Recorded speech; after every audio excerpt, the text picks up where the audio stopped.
Coming soon, namely Wednesday the 27th of October 2021 on Netflix, Hypnotic. Feeling stuck both personally and professionally, Jen turns to a mysterious hypnotherapist for help, only to find herself caught in a deadly mind game.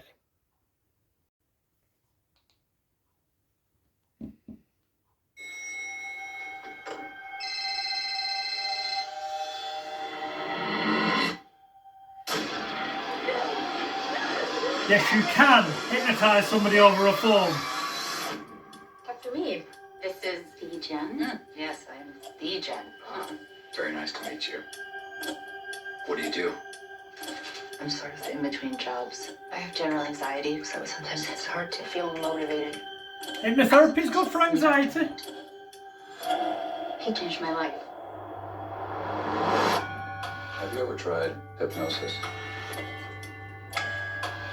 I want you to concentrate on the light. You can get people to stare at a light to hypnotise them. Hello? What happened? Instant trance, post-hypnotic suggestion. It's real. How did it get here? The last I remember was being at home sitting at the table. Hypnotic amnesia definitely can be done. You're killing someone, use hypnosis. Murder. Or do it? Yes, you can kill people with hypnosis. Whatever his reason, I don't think he's done with you yet. There's no private residence, no employers. The man is basically a ghost. We're missing something. Most of his patients happen to die from exchange for you. This is Gina. It's Dr. Mead. Get it off of me. Get what off? Hallucinations. Do it all the time on stage. Make people see things that are not there. I know this place. The blossom. It's a whole new reality. You can wake up now.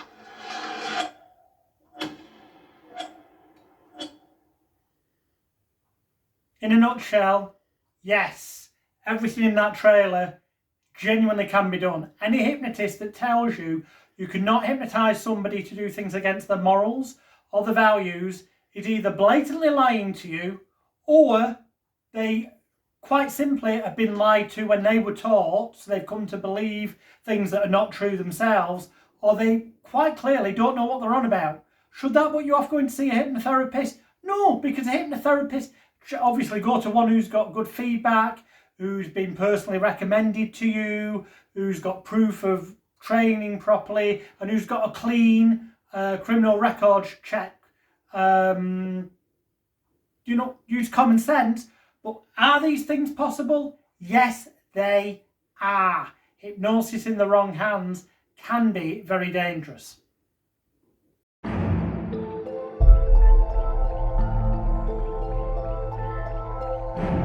I was thinking that there were actually three ways that through hypnosis you could actually manipulate people to do terrible things that would go against their moral code anyway. The first thing would be to reframe the action. So if you were able to hypnotize somebody and get them to imagine that they were shooting a water pistol, or alternatively shooting a real pistol at a target, then they might do that. They would feel perfectly comfortable and justified in shooting at a target, only later for you to reveal that that target was a real person. The second thing is you could reframe the target. What you could do is you could say that person's got a bomb, and you could hypnotically convince the client or the subject that the only way to save the world was to kill that person, therefore reframing their action, making it again morally justified. The third way that a hypnotist could manipulate somebody, and this is incredibly controversial and would require an incredibly devious mind, would be to install such a sense of rapport and trust in your client that you would convince them that anything that you told them to do would be in your best interests, because they know you ultimately have their best interests at heart. So in theory, you could hypnotize somebody and tell them to run at that plate glass window and fall through the window 25 floors to their death. Now, they know that you as their hypnotist, they trust you so much that they know that although this looks like certain death, there's something else going on. And so they will blindly run and throw themselves through that window on the assumption that you, as a caring person, had something else in mind, which is an incredibly manipulative and devious way of doing it. But as you say, this can actually tie into sort of real world scenarios. For example, if you felt that a terrorist attack was justified because that person was the great Satan, then that would be altering the object. If you sent somebody into the London Tube with a backpack full of explosives, but they thought that it was part of a training exercise, you could put them in a position to create havoc. And that's how most manipulation works, because it's somebody conning you by telling you that they have your best interests at heart when actually they don't have your best interests at heart. They're just telling you that to manipulate you in a particular way.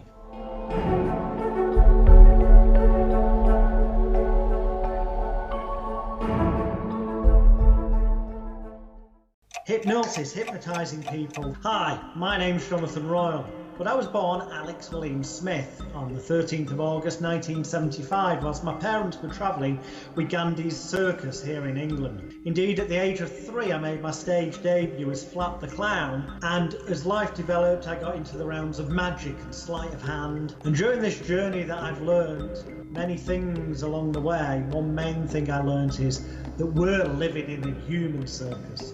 A circus of our minds, one where too many people are too easily influenced by the powers that be, the people that pull the strings.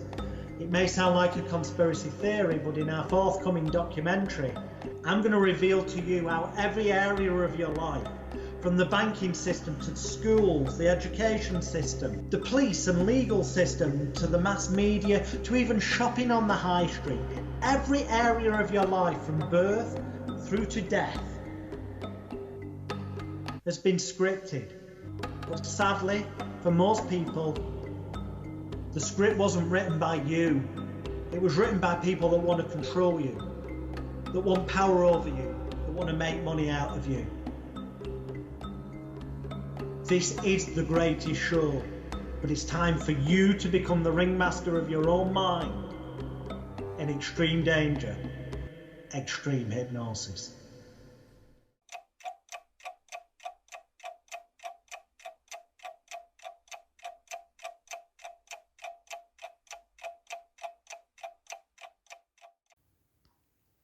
In fact, hypnosis is used in every area of your daily life against you, to make you do things, to make you think things, to make you feel things in all areas of your life. This happens in education, the field of politics, medicine, through the media. In my documentary, Extreme Danger, Extreme Hypnosis, coming up in a moment, we look into these things.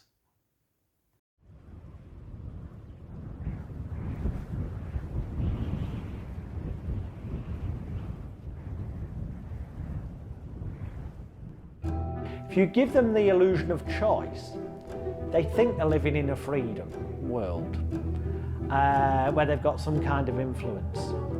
But believing that false reality means that they don't question as much as they should what's really going on. They don't dig deeper below the surface and see that really, behind the scenes, it's all about what's in it for them. Can they get more power? Can they get more money? Can they get more control?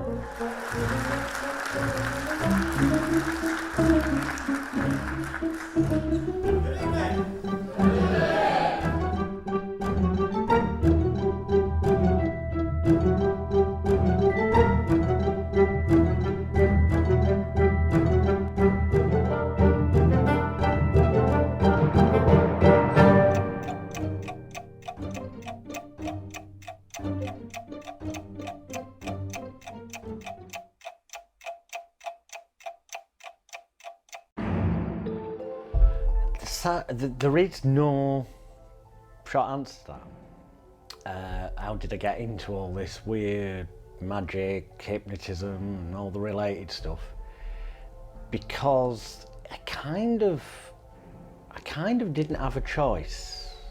Obviously I did have a choice, but it felt like I didn't have a choice because I was born when my parents were travelling with Gandhi's circus here in England. and subsequently, at the age of 3 and a bit, I made my performance debut as Flap the Clown, at the time Britain's youngest paid circus clown. And then growing up, my mum demanded that I go to a normal school at a certain point rather than travelling around all the time. So that happened, and then I was just performing in school holidays, weekends and after school and stuff where it was possible with my dad. But it got to a point where I was getting bullied at school. I was the odd one out, and I was in the local papers. Well, actually I was in the national paper. I was in the Daily Mirror at the age of 6. Alex the Circus 6 hit, I think was the headline off the top of my head. And then that led to me getting bullied because I was perceived as the odd one out. So I really started to dislike being a clown, because in my head that was linked to the reason why I was getting bullied, and well, it was.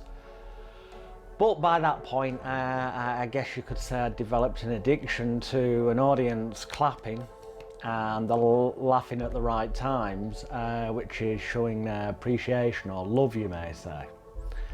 And my dad was never really one for, he wasn't one of these, you know, he'd tell everyone else how wonderful I was, but never say it to me. So getting that appreciation from an audience clapping or laughing at the right times, it made me feel, it filled that gap that people sometimes say that they have, you know, I felt worthy.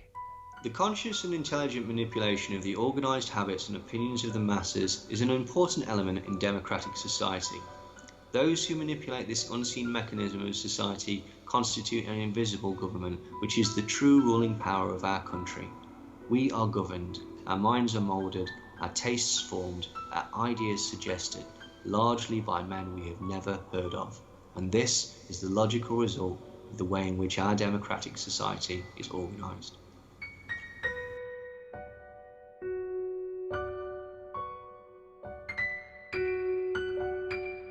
So the world famous Magic Circle headquarters in London, England. It's the oldest magical society for conjuring magicians, as in entertainment type magicians. Paul Daniels, David Copperfield, Siegfried and Roy, that kind of thing. Although there is always a link with the occult meaning hidden. As you can see, they are the glyphs for the 12 star signs, which is quite ironic really, given that a lunar month is 28 days, and when you divide our construct of time, the calendar year, into 28 days, there should actually be 13 star signs. They always keep something hidden. If you search the internet, you'll see that myself, Jonathan Royle, I'm actually banned from the Magic Circle. I was supposed to lecture here, then people kicked up a stink, but that's an entirely different story. What this represents is secret societies, everything from the Magic Circle, entertainment, light-hearted side, to the Freemasons, Rosicrucians. There's all manner of secret societies around the world, but when you look at them all, they all have different levels to aspire to. What level are you at in the Masons? Are you a gold star member of the Magic Circle? Are you in the inner Magic Circle? It's about making people feel special, like they're better than people below them. They don't necessarily market it that way, but that's what it is. It's playing on people's ego, their need to feel special, their need to feel a sense of acceptance or power within, which is something at the end of the day is just a feeling. And feelings are non-existent. They're just what you imagine in your mind, what you then allow yourself to feel. You can program yourself positively to feel good. Unfortunately, society as a whole, from secret societies to religion to politics, the world in general is geared to make you feel inferior so that you aspire to be something more, but having to bow down to authority figures like the Council of the Magic Circle, who will throw you out if you don't follow the rules. It's the same with all these clubs and societies. Hierarchies of power to control people below and keeping bits of information on a need-to-know basis.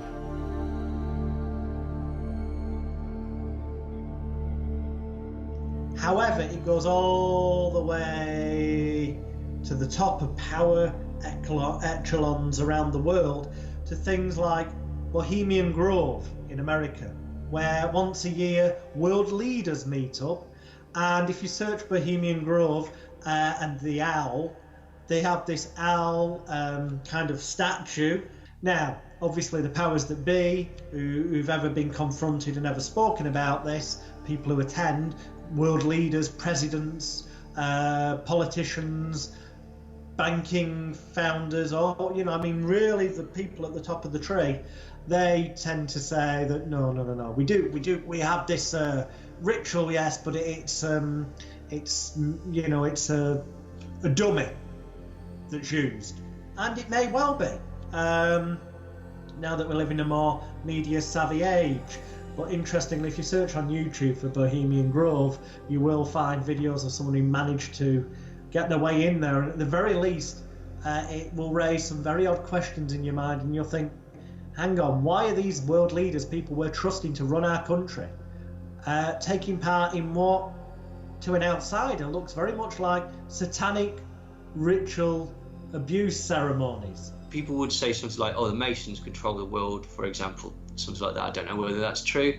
I personally would imagine that something like the Masons is testing ground, is to see if we're on the same page, is to use a yes minister analogy, is to see if he's sound. You've got to go through these, we'll test you, we'll ask you this question to see if you're on the same page, to see if you're a company man, to see if you've got the best interests of all of us at heart, and basically is whether that ties into that particular ideology that they're presenting. So behind me you can see the United Grand Lodge of the Freemasons. Yes, those are the funny handshakes stereotypically, the secret society.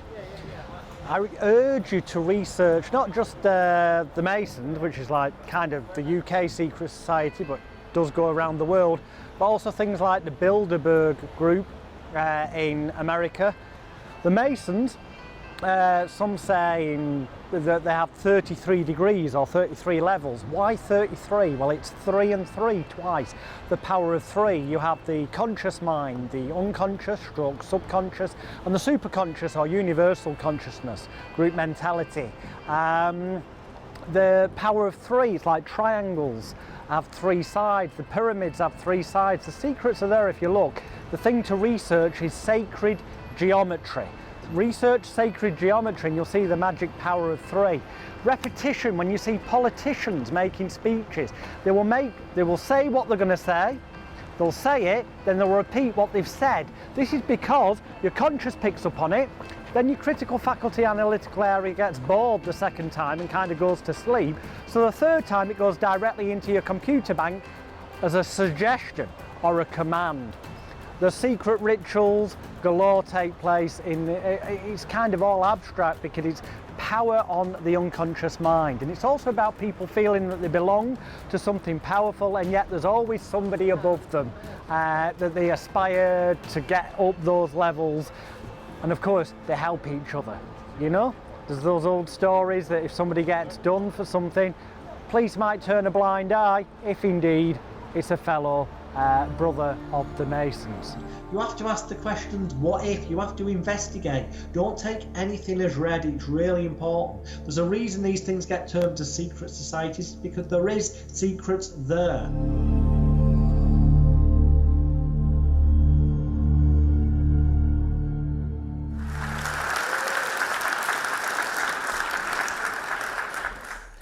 So any money I was earning, I was spending on the magic tricks that were available, and I very quickly developed a liking for being able to do tricks, and because when I did tricks, people were like, wow, that's amazing. You get the applause. Sometimes you get laughs of astonishment or gasps of astonishment or the look of bewilderment on people's faces, and that provided that need of performing.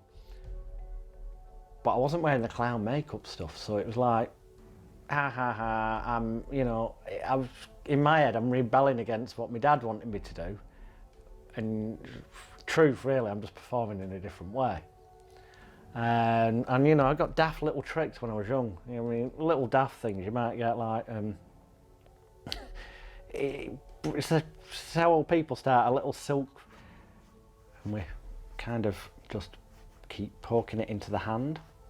So you can see that it's definitely just being poked in all the time by the same finger. And lo and behold,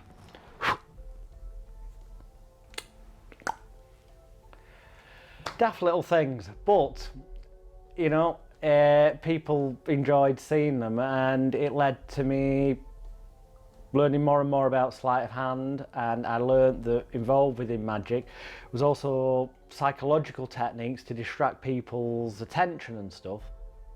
So I started doing magic and stuff, but I was getting attention in the local media and regional media for doing my magic shows, and I was still getting bullied at school. It just transferred into magic being the reason why I got bullied, because I was performing. So I got very depressed, and all my time when I wasn't in school, I was either performing or I was learning magic, sleight of hand or other techniques. And I don't remember exactly how young I was, but I know I remember that I was at primary school, but just about to go to the bigger school. And one day on Queen's Park Road, which was the big main road in Haywood, one evening I went and lay down in the road when it was pretty dark, figuring I'd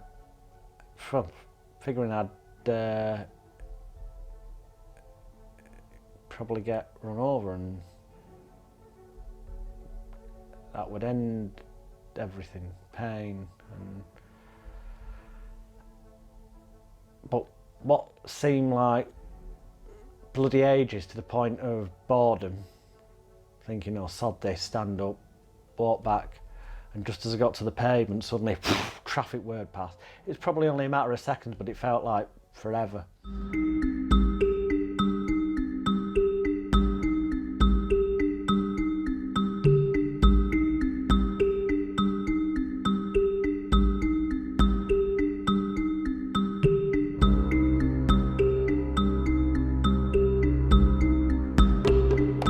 So we're in Canary Wharf, kind of the business centre, or at least one of them in London. Behind me is the HSBC Bank headquarters here in England. There's a lot of other banks around here. Just using them as an example, one of the easiest you'll find when you go on the internet and research HSBC banking scandals. You can do that with other banking institutes as well, and I encourage you to do so.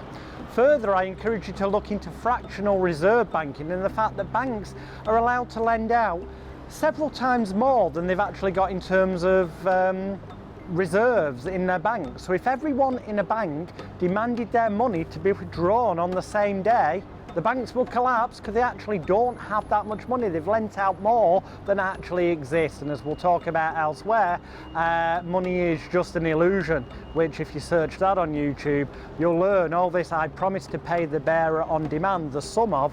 It means that that isn't really a £20 note. It's a promise to give you £20 worth of gold, it was at one time. But as I say, they're lending out more than they've actually got to pay out, so it's all an illusion.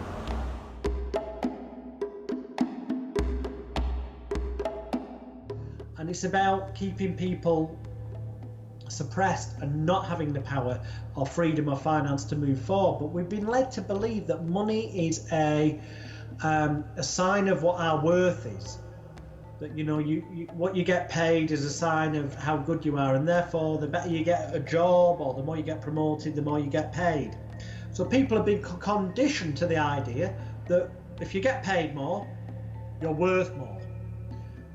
That said, I can tell you that some of the most unhappiest, insecure individuals I've met in the world in my work as a hypnotherapist have actually been multimillionaires. So this rubbish about money is the answer to all problems, it isn't actually. And lots of people with money, even the ones who are prepared for it, spend their time worrying about not losing it, so that their mind's so taken up with that and doing things to stop themselves from losing the money that they're in a sense of fear, if you like, in that fight, flight and freeze. They're in the freeze of, I don't want to lose this, I can't afford to lose this lifestyle, that they then get so stressed out that they turn to drugs or alcohol or other addictions, or they just take their eye off the ball and everything ends up collapsing quite often. You hear this story again and again.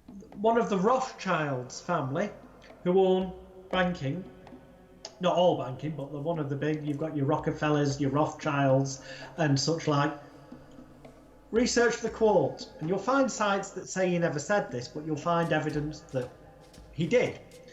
And he said, "Let me control the money, and I care not who writes the law." In other words, whoever has got the most money has got more power than who writes the law, which is why when we spoke about the legal system, we've illustrated that when you do your research, you see that quite often it's not about who's right or wrong, it's about who's got the most money to pay for the best lawyers that often wins in a court case. Things are set up for you to default. They want you to default almost.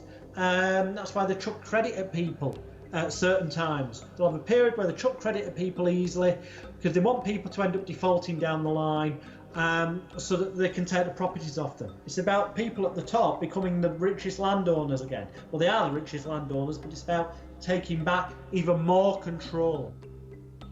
All roads lead back to what's in it for the person who stands to make money.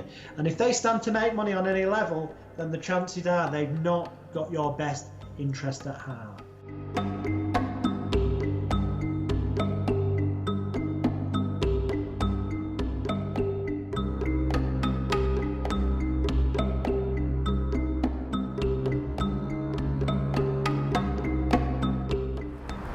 Scotland Yard, the Met Police, the headquarters here in England of the police force. They're supposed to be peace officers, serving and protecting. But in truth, really, they're there to carry out the orders of the powers that be above and to keep you and me under control. Yes, there's this facade that it's about investigating crime and stuff. Unfortunately, when you start digging, you see a lot of police corruption. For example, I know myself investigating Rupert Murdoch's fake sheikh, Mazza Mahmood, has bragged about having bent police officers in his pocket. He bragged about having bent police officers inside the Met Police, Scotland Yard. And that begs the question of what control or influence he could exert on behalf of his paymaster, Rupert Murdoch, who through his media follows the demands and commands of the powers that be that are above to brainwash and control the mass populace. So you think they're there to serve and protect, and many are, they don't realise the bigger agenda, but people in key positions are there to keep that control and to keep people in a sense of fear. It's supposed to be a sense of security, but we know there's less and less police officers on the streets, and now people are demanding that there'll be more on the street. But as a result, we're getting more and more CCTV, we're getting more and more surveillance. It's turning into George Orwell's 1984. It is turning into Aldous Huxley's Brave New World. It's unfolding as reality. They are not works, well, they were published as works of fiction, but sadly and scaringly, day by day, they're becoming works of reality.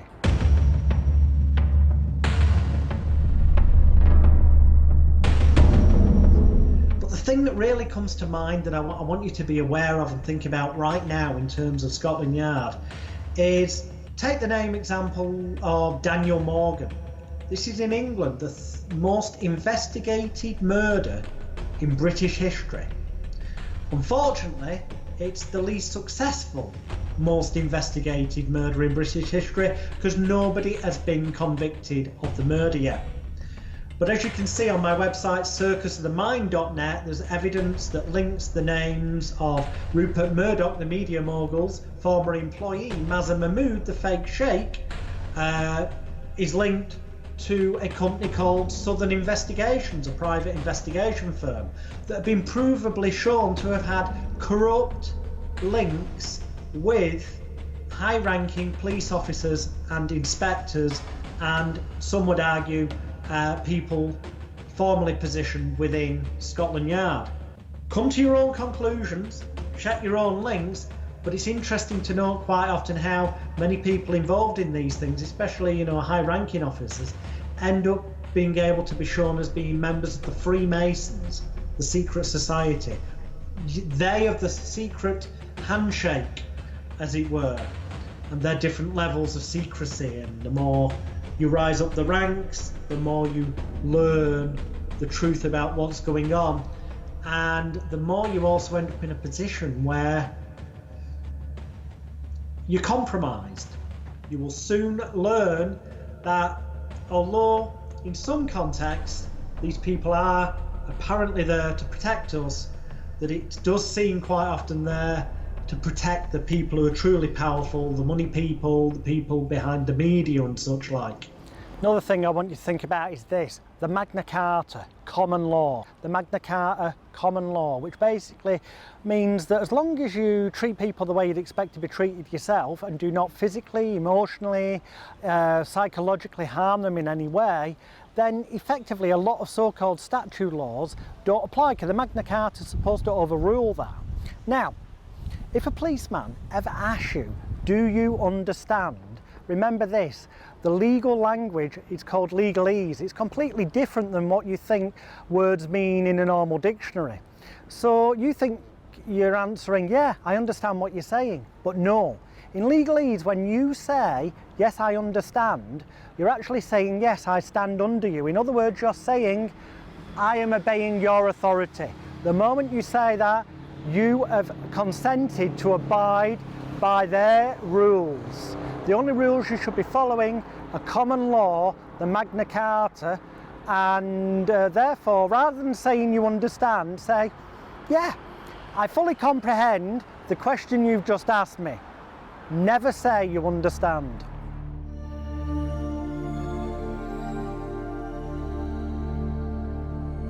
So we're all products of our environment, and as Sigmund Freud, or Sigmund Freud as many people know, often said, our formative years, which is 0 to 7, as children we're like sponges, because we are in the theta state, theta being hypnosis, where everything just goes in, and that's how we learn from our environment. And that's why in certain religions there's this saying, give me the child and I'll show you the man. Or, you know, if you give me the child to the age of 7, they will be part of this religion for life. Because if the strong conditioning is 0 to 7, and it's about emotions, it's about reactions to what you see around you, and sadly that then ends up in your unconscious mind. It's like your personal neck-top computer, and that's the programs that are running. And you see, if those programs have elements of negativity in, or lack of self-belief, or things you may have been told you weren't worthwhile or you didn't deserve that, you'll be running programs in the back of your mind that are saying you don't deserve that, you're not worthwhile, which will self-sabotage you from achieving certain things. However much you tell yourself consciously you can achieve this, the computer itself will be running a program that sabotages that. And the powers that be know that. The more they can control the environment, what's going on, cause stress in life as people are growing up, even through education and fear of, you know, getting told off by teachers, the more people become malleable.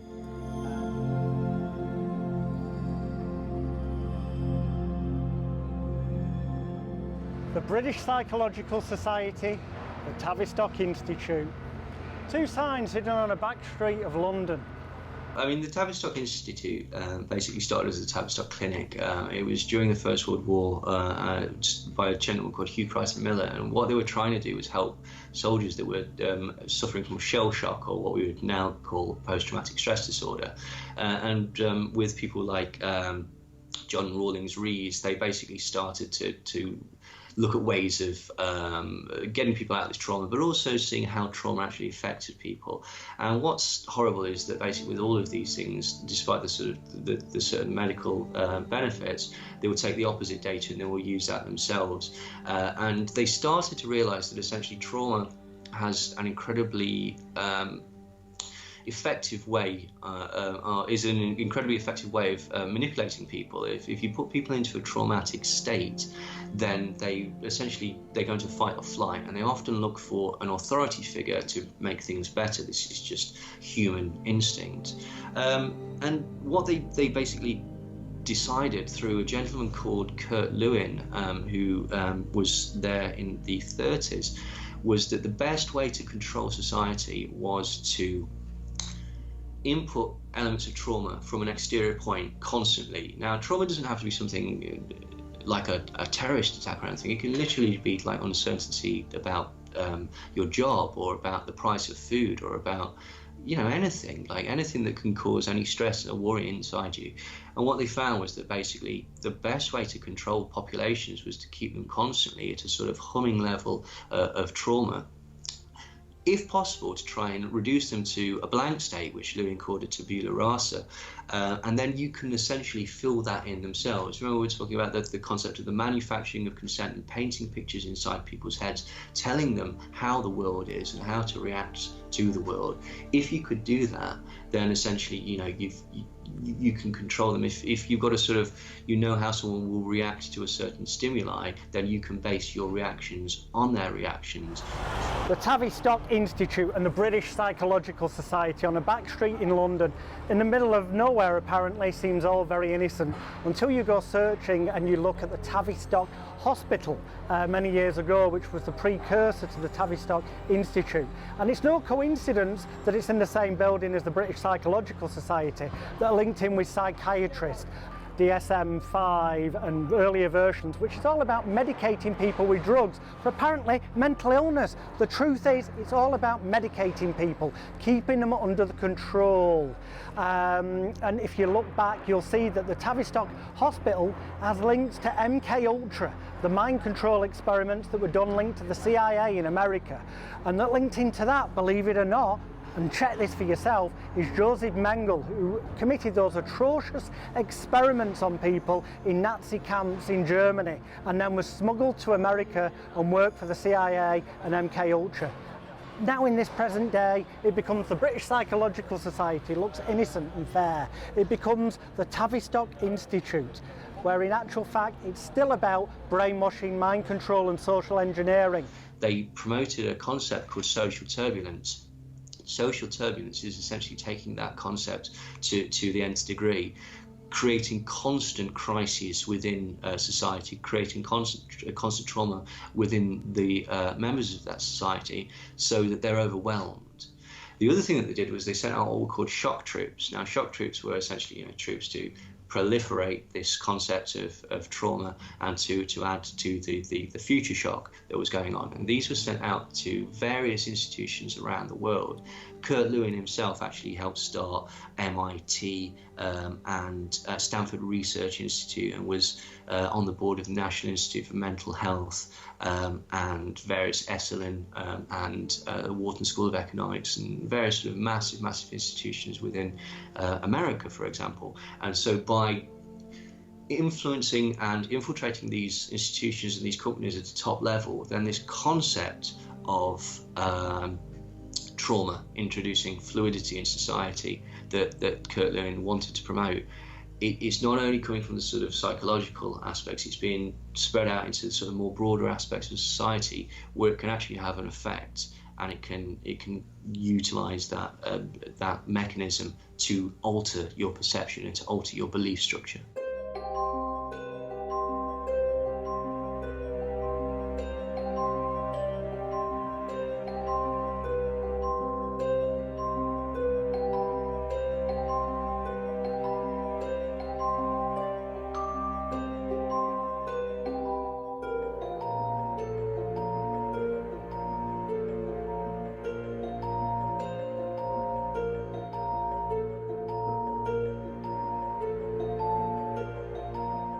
In terms of why do I keep doing this kind of hypnosis, mind magic, all the psychological kind of stuff? Why? Well, one element is, I've got a family and a daughter to provide for, so it earns money, and frankly, I couldn't see myself ever working for anyone. Because, you know, I like the freedom of being able to do what I want, when I want.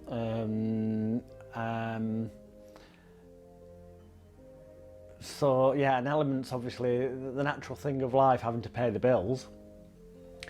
It is very rewarding to see somebody whose life's been held back in some manner through anxiety or having an addiction, overcoming that. Quite often when I see a therapy client, and I often teach people that, you know, I don't cure that person's phobia, they do, and it's in a matter of seconds when they walk through my office door.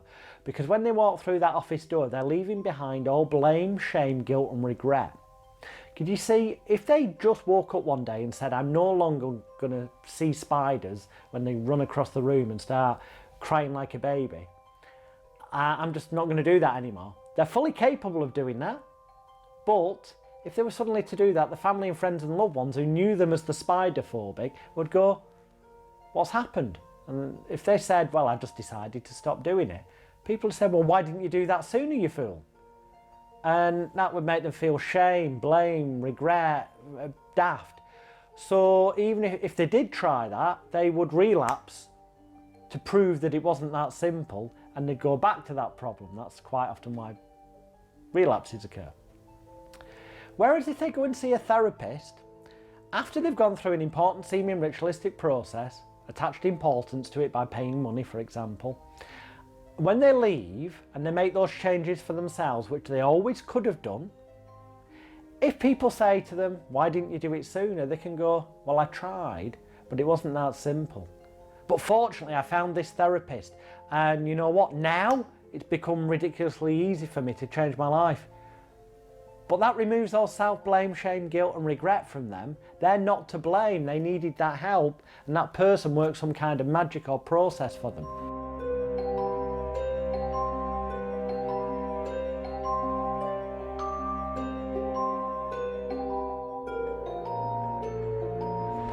Now, don't get me wrong, hospitals are great things, and especially because if you were to break a bone, let's say, I would advise you go to a hospital.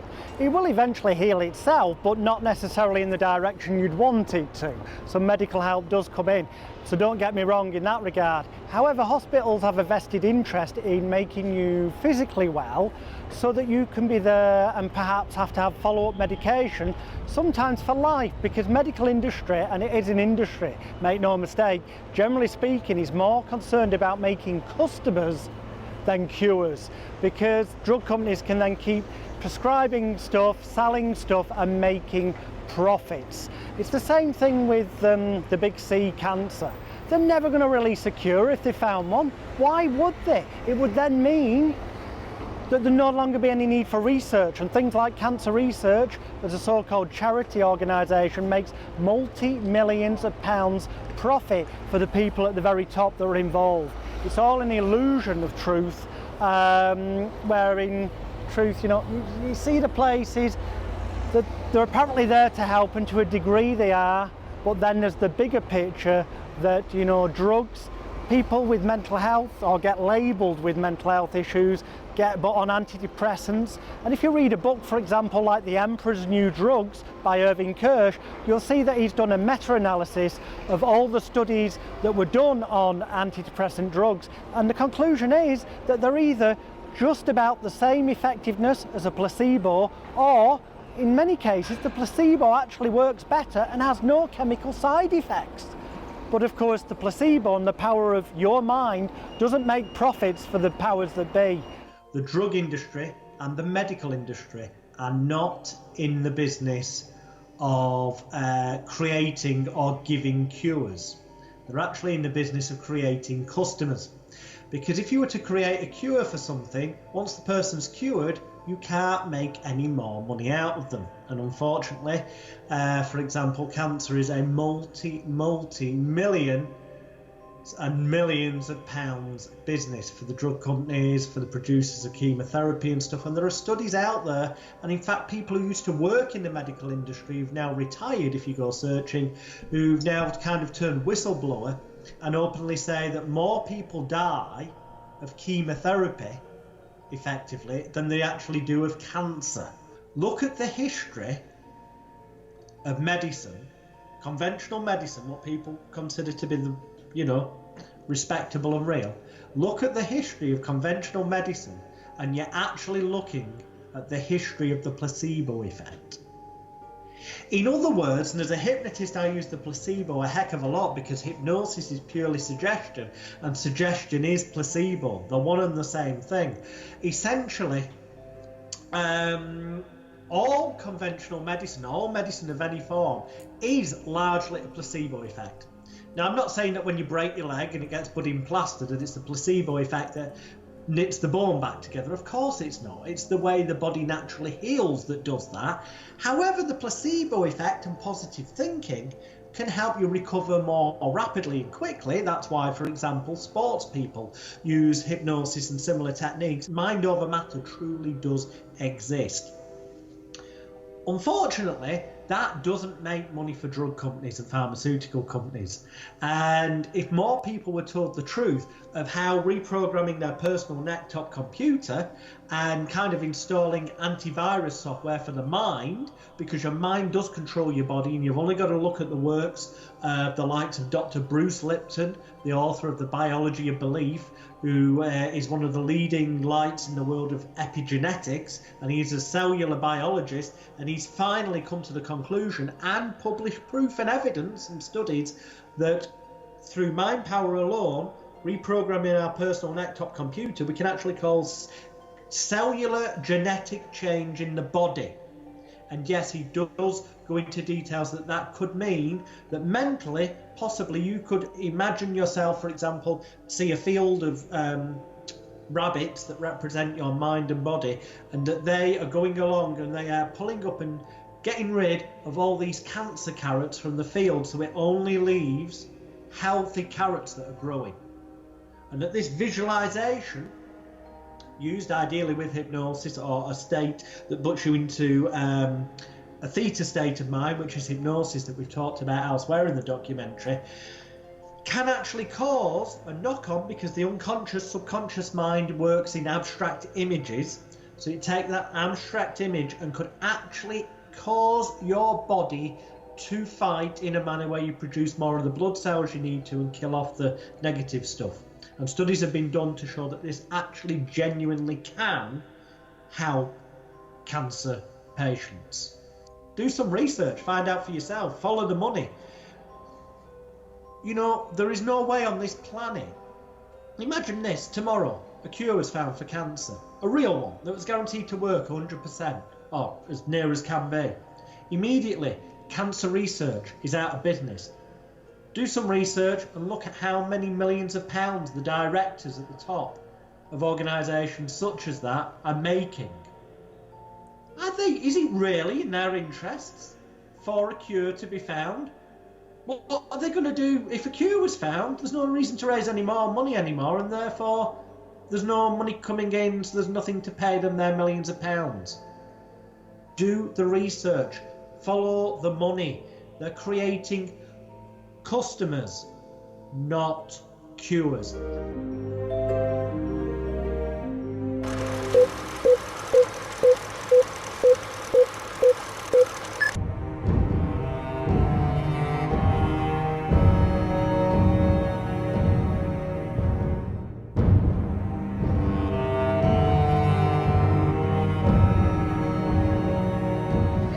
Well, this is where the red carpet gets put out sometimes, or quite regularly in Leicester Square, London.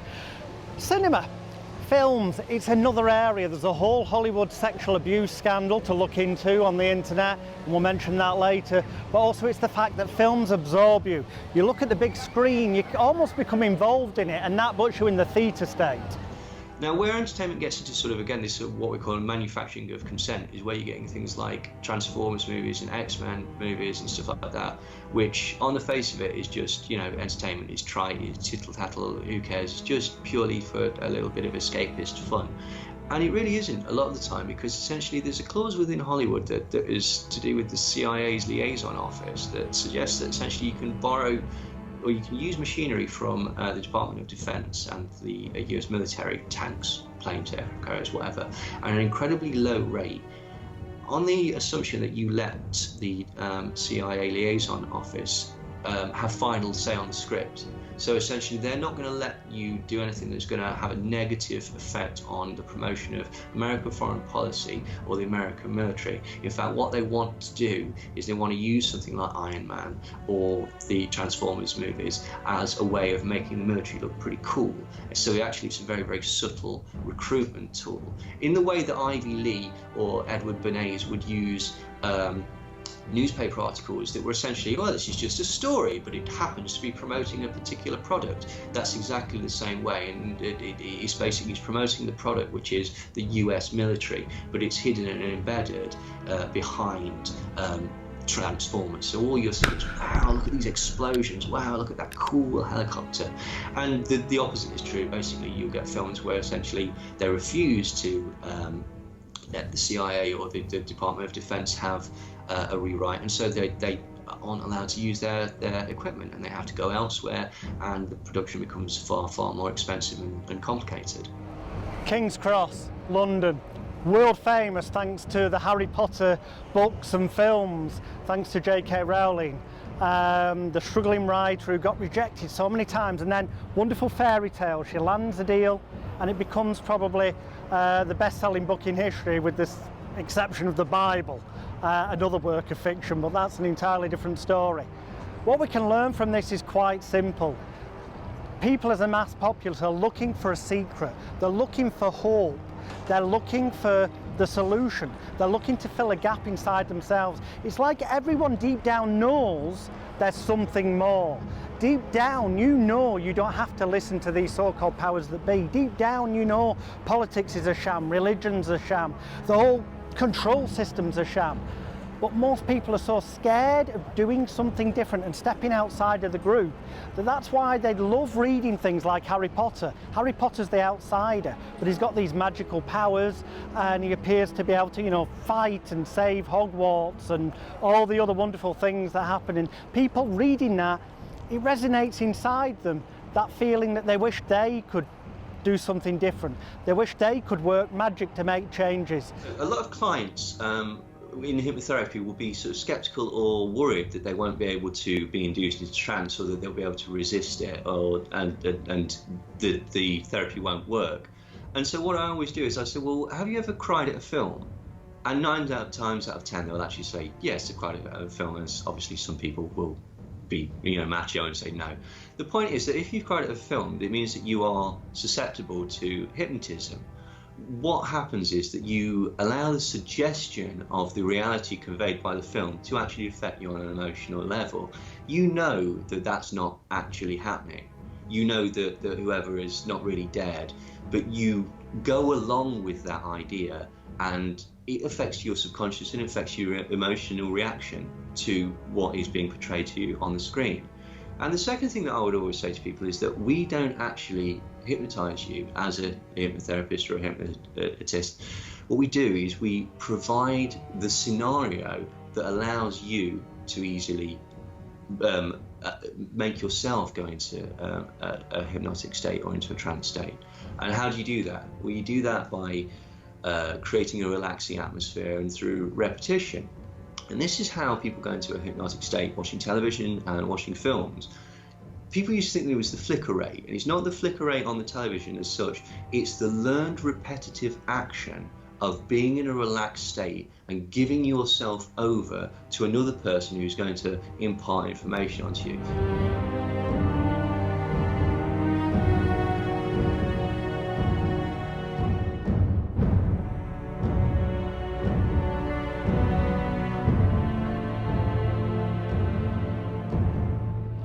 So we're entering the area of entertainment, theatres, or you could say entertainment or distractions, escapism from everyday life.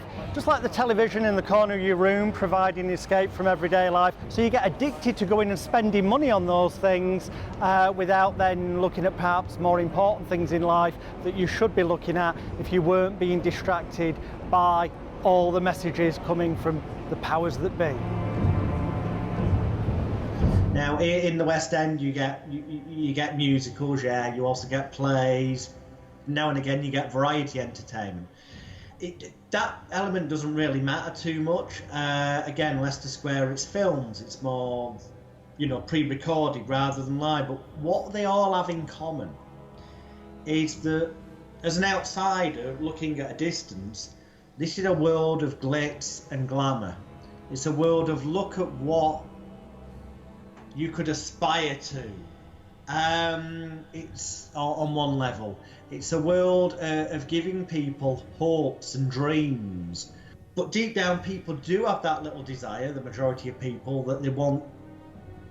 When we were young, a lot of people went, I want to be a pop star or a spaceman. And that dream dies as they grow up, because it gets knocked out of them through schooling and perhaps teachers going, that's ridiculous. You think you could be a superstar? But some people do make it. And if you start to scrape away at the facade of the bright lights, the razzle-dazzle, the showbiz veneer, under the surface is a very dark world. I've told you guys before, and I've told Rich that I've done podcasts about when I met different people in the industry and stuff, and we went in and met Max Clifford for one, and it was extraordinary. He was saying, like, what we can do with you, and we'll get you spotted at this restaurant with this woman. And I was in a relationship at the time with my ex-wife, and saying, would she mind if you were photographed with another woman, like coming out of this, like the Ivy or whatever, because then we can manipulate it. And what I'll do is I'll then get a established woman on my books. I'll give this newspaper an exclusive for her, based on the fact that they come and take photos of you, and who's this guy that's with Kate Moss, or do you know what I mean, this nonsense. Oh my God, man, it's madness. It's just bullshit, isn't it? And if you look at like the big celebrities now, like who's the big famous people, who's the big, you've got your American footballers, you've got your footballers, you've got your actors and actresses, you've got your singers and stuff like that. There's across every demographic, there's celebrities, fashion, whatever. It always tends to be the musicians, giving it the eye symbols, giving it the Illuminati symbols in videos and stuff like that. It tends to always be the musicians. So I think it does have. I think they've invested a little bit more in that medium. But yeah, change the name and you can have the marketing budget that you need to release an album, and it's like, no. So why did they want you to change your name? Because they just wanted to disassociate with my old man. It simply was because of that? Yeah, 100%, yeah. And the thing is, like I said to you before when we were chatting, like, I thought the original reason they wanted me to change my name is because, ICKE, okay, I'd say that, I get called Icky, I'd get called Icka, Ick, whatever, do you know what I mean? And I thought maybe they were thinking in terms of marketing this lad, if people can't say his name, word of mouth isn't really going to spread, because who are you talking about? Yeah.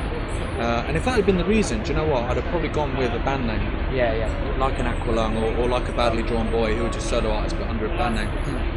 But as soon as it was made clear that no, that's not the reason is blah blah blah, then I was like, no, that's me out. Anyone's not going to find out if you go outside, can you? Well, that was the other thing. It's ridiculous. That was the other thing. And when that was said, it then obviously evolved from just change your name to disassociate. So if people do link the two of you, then you just disassociate. What are you doing? Why would you do that? Again, this ball back. Was it not this size? No, but how did you do that?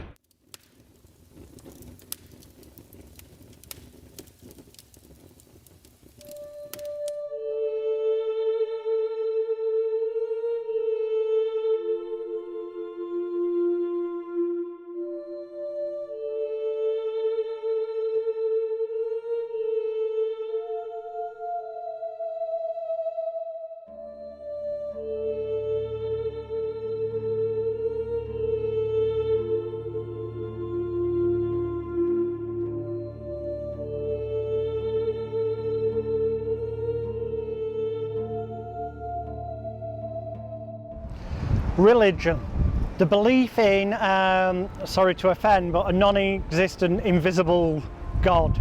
It doesn't matter what the religion is, at the end of the day, gods, religious deities, just like hypnosis, exist only in the mind of the believer. It only has power if you allow it to. St Paul's Cathedral, London, big grand building, incredibly expensive to build. Quite often these are the Church of England, for example, are one of the biggest landowners in the world. The Catholic Church, look at the Vatican, it's a city in itself with its own laws. It's all about control. Once again, sounds like I repeat myself numerous times during this documentary. That's because there's a consistent thread of power, control, and making people believe that to be a good person, they've got to, you know, follow what God's teachings or whatever the particular religious deity's name may be. If you follow their teachings, then that apparently makes you a good person, but if you don't, you're an outsider. It's about dividing and conquering. And the whole creation of hell, for example, is a fiction to incite fear into people. False evidence against reality, false evidence appearing real. It's about making people feel a sense of shame and guilt if they've done things that aren't in the good book or the religious Bible or whatever teachings they may be following. It doesn't matter what label or name it's given. At the end of the day, it's all about making people believe something that they have to follow. Where the truth is, there's only one thing you should follow, and that's your gut instinct. There should be one aim in life. The Magna Carta, common law, kind of sums it up as treat one another the way you'd expect to be treated yourself. Do nobody any harm, spiritually, emotionally, physically, or psychologically, and ultimately that should be all we need to do. And if everyone followed those simple rules, the world would be a far better place. Christopher Hitchens once said that you need religion to make good people do wicked things. And you don't need religion, you need a cause. And that cause could be anything. Like, literally, that cause could be anything. You'd be surprised. I mean, just looking at sort of conformity tests and things like this, like the Milgram electricity experiment, where people were coerced to electrocute people if the responsibility of that death was taken away from them. Or look at things like the Solomon Asch experiments, where people drew 3 different lines on a different length lines on a board, and because they were all in on it, they all claimed, yeah, they're all the same length, until the one subject basically went along with the consensus because he didn't want to look stupid, and he went against his own senses in order to go along with the crowd, because that's the safe psychological position to be in. You can make them do things that would contradict the morals and the values by framing it in a way where they think it fits with their morals and values, and that's what religion does. If you can brainwash somebody or condition them, indoctrinate them through religious teachings to believe that doing X, Y, and Z is vital to believing in their God, their saviour, then to do anything the other way against it is seen as being bad. And you know, as a former religious minister admitted, he said, hell is just a construct invented by the church to instill fear into people, to create disorientation and confusion, to knock them in that freeze theta state where they're hypnotized and highly suggestible, so they're under control and easily more manipulated. The majority of religions have something called tithing or similar, which means to give at least 10% of all your earnings to the church. That's why the Catholic Church are the richest landowners in the world. Some religions, the Church of Scientology, encourage you to give practically all your money to the church. Follow the money, as I say in other parts of the documentary. These people haven't got your best interest at heart when they want you to give all your money to them, especially when you're barely struggling to pay your mortgage yourself. Then you've got people who cash in on religions, well, they all do, but cash in more blatantly, like Benny Hinn, the American evangelical preacher. Just search YouTube for Benny Hinn, and you'll see him throwing people on the floor or flicking his jacket and them falling over. This is nothing more than a hypnotic induction process, a mass hysteria dressed up as alleged religion, where people spend a fortune thinking they're going to get cured, and some of them do end up feeling better, but that's thanks to the placebo effect. Well, for example, one of the things that you see is at an evangelical church, like if you see one of these guys like Benny Hinn or one of these people, the first thing you notice is these shows are incredibly long, like 3-4 hours sometimes, very, very long. And for the whole time you stood because he's told you to stood up and participate in the show, and you've also got your hands up in the air like this. Now, that's because obviously you're praising Jesus or whatever. But the real reason for that is that essentially it's a stress position. You know, it's wearing your muscles. You're stood up, so it's hurting your legs and your back, and you're raising your arms, so it's hurting that. What they'll also do is you'll notice that there'll be constant music or somebody singing in the background. There'll usually be a choir on stage that are singing. And to the untrained eye, this is just to support the and to enhance the sermon that's being told and to make it more dramatic. But what this is actually doing is it's filling the finite bandwidth, if you will, of your brain. This is a technique that's used in supermarkets as well. This is why they have sort of music playing. It's because if you have less of your thinking capacity going on, or a certain amount of your thinking capacity filled by something else, then your critical thinking is reduced and you might fall prey to other advertising techniques. How this works in the church is in exactly the same way. You're in a stress position, the music's happening, you're repeating certain mantras. You're also part of a group, which is very psychologically comforting. It makes you feel protected. It's like being a fish in a shoal, as opposed to like in a school, as opposed to one alone. And you feel protected by the masses. But also what that does is it causes a sensation or a psychological phenomenon called de-individuation, where essentially you start to take on, to be accepted by the group, you start to take on the mannerisms and the ideologies of the group, to the point where basically you will act as one.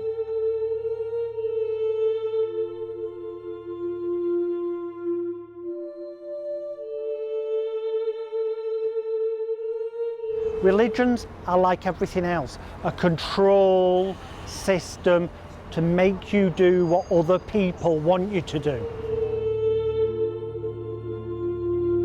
Read about it! Extra! Please grab young fella, extra, extra! Read all about it! Life story of Playboy Penny, extra, extra! Extra, extra! So I'd been getting publicity throughout my life, and as a course of that I realised that, generally speaking, it didn't matter whether it was regional, national, international press. The truth was not as important to them as selling papers or a good story. You know, I'd perhaps give them a story, and when it went to print, I'm supposed to have said things that I never said. I'm supposed to have done miraculous things that I'd never done. When Princess Diana, the late Princess Diana, was seeing Dodi Fayed, the son of the Harrods boss, I, under the name Nigel Brown, apparently put a paper bag on my head with eyes in and a mouth hole, and said it was a protest, Princess Diana seeing Dodi Fayed, and I would not take the paper bag off my head until she left Dodi Fayed. And the Daily Sport national newspaper in England ran this as front page news practically every day for a couple of weeks, and it also led to TV and radio interviews. Newspapers are about headlines so they can sell more newspapers. They actually don't really care for the truth, despite what they might say to try and appeal to. They don't. It's about making money, and on all the levels it's about manipulation and mind control and brainwashing, social conditioning for whatever agenda their bosses have been told to follow.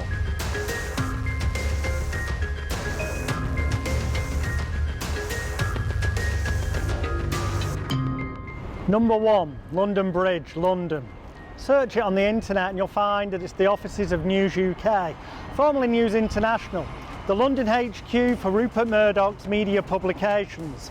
And as we discuss in this documentary, Rupert Murdoch is one of a few media moguls who, between a handful of them, control the world's television stations, radio stations, newspapers, magazines, even these days internet websites, to control the information that you see, to control the narrative and message. But you see, they will own publications of two types. They'll own things that will push one political agenda, and they'll also own others that push another, because it's about dividing and conquering. It is about controlling that disorientation and confusion and scaremongering, creating fear.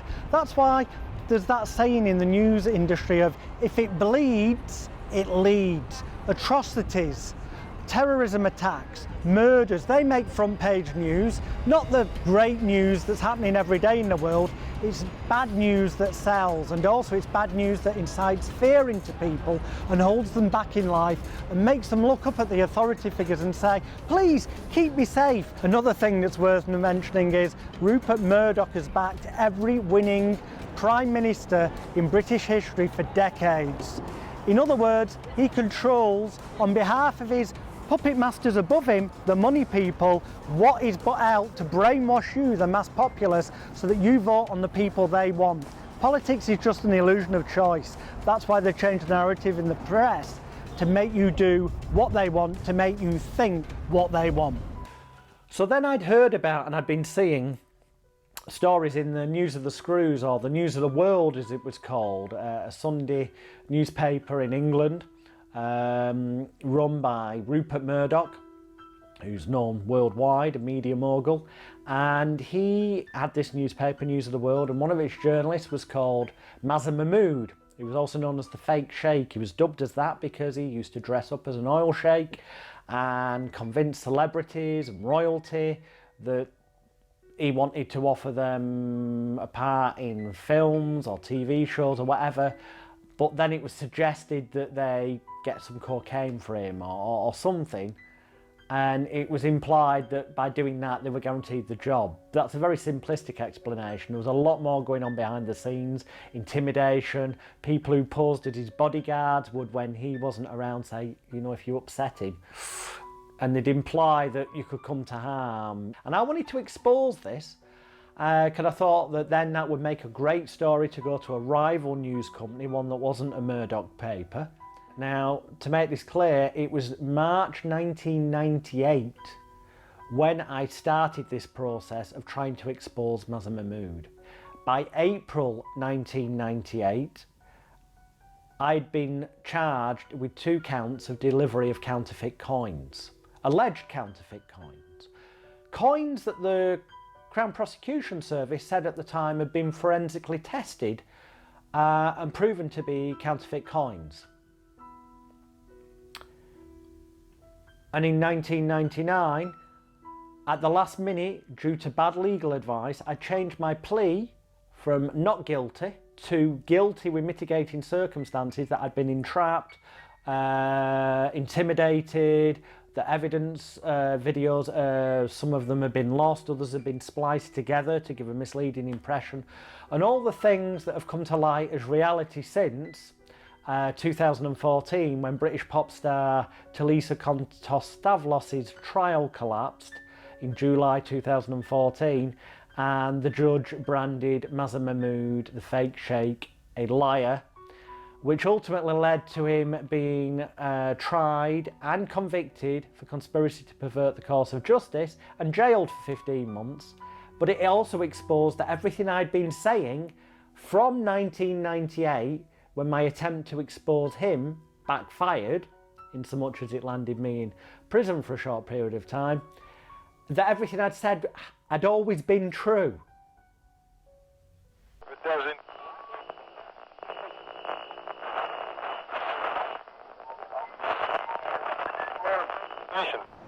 British Broadcasting Corporation, or maybe it's boring but commercialist, or perhaps even more accurately, the British Brainwashing Corporation. It's covered by a royal charter here in England, which means that it's supposed to be impartial in things like politics, and yet as people in England and around the world are increasingly realising, they're becoming more and more biased with each and every passing day. It hides a lot of dark secrets. I'll just say research on the internet the name Jimmy Savile, one of their past famous television presenters, and you'll find the links to the child sexual abuse cover-up. What the BBC does bring to mind, though, is television in general, and one thing I'd like you to look into is to search for a US patent number. And the US patent number is 6506148. B for blue, and then number 2. And it's a patent for human nervous system manipulation through computer and television screens. This is not science fiction, it's science fact. Through the flickering of light and pixels in a screen, it is possible to affect people's brainwaves to put them into a theta state, which is arguably hypnosis, which means therefore then the messages you're being fed by that manufactured news story or the hidden subliminal storyline in a television drama or soap is more likely to go directly into your unconscious mind and affect you at a deep level.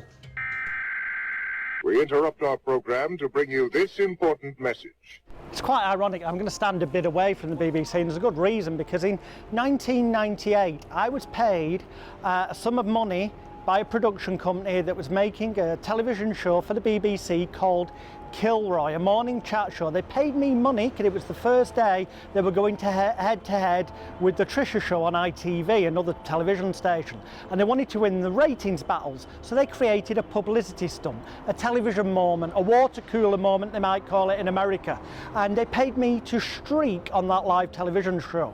So I did. I flashed my tackle, I was paid for it, then I got paid via various newspapers for the story where I did make it known I'd been paid to do it. Despite the scandal, well, the scandal led to the BBC putting what they call an edict on me. So I was banned from ever appearing on the BBC again. Ironically, I have been on there numerous times since, especially on Newsnight, their flagship news show, after the fake Sheikh Mazza Mahmood was jailed, because they're not really bothered about the truth, they're bothered about selling newspapers and magazines or getting viewing figures. They couldn't care less about reality. The Central Criminal Courts, London, many memories here, including witnessing Rupert Murdoch's disgraced journalist, the fake Sheikh Mazza Mahmood, being sentenced for conspiracy to pervert the course of justice in the trial of British pop singer Tulisa Kontostavlos. Suffice to say this, it may have taken over 2 decades for the truth to come out since I tried to expose him, but now the case against me then is crumbling, and proof has come out most recently that there was no evidence. The evidence the CPS say was checked forensically by the Royal Mint. The Royal Mint have now confirmed was never ever checked by them. Further evidence has come out that the police and the CPS did not disclose vital information to me, thus meaning, as we film this at the start of June 2019, I quite literally at the end of last month served my documents to the Royal Courts of Justice for my appeal in that case. So decades on, the journey for justice continues. Justice that, when I get it, will show that in 1998 I tried to make everyone aware that the newspapers are full of lies and that Mazza Mahmood is a long-time serial liar.